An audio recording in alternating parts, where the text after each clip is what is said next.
Silas, keeper of shadows, dwelled in sulphurous sands. Black silk shroud, ember eyes, a gaunt figure. Obsidian vault, tending the abyss's breath, his home.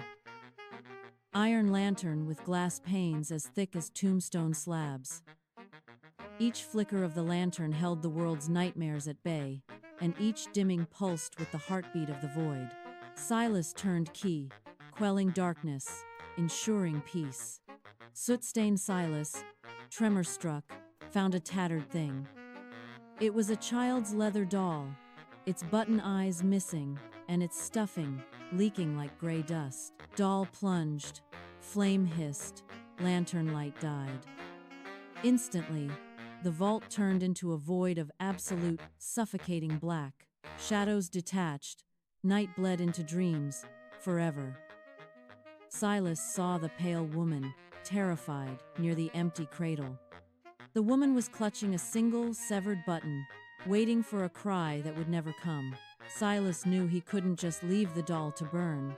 It was a tether for a soul, and his lantern was dead. With cold, skeletal fingers, he began the agonizing work of reaching into the freezing iron casing. He toiled, shroud smoking, from abyss's doll remains.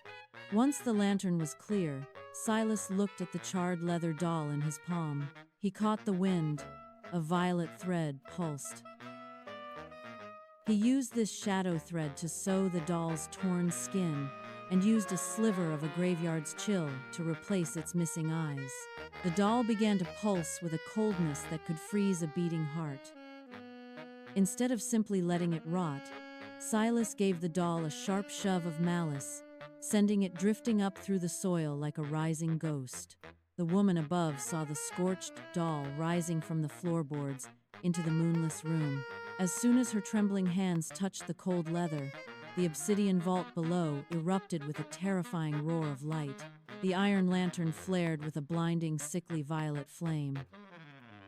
In a wave of darkness that moved across the horizon, the stars vanished, and billions of shadows merged with the living in a silent, screaming union. Silas watched from his vault, grinning as the woman held the doll close while her own shadow began to wrap around her throat. He realized that the breath of the abyss didn't just run on light, it ran on the terror shared between the depths and the world above.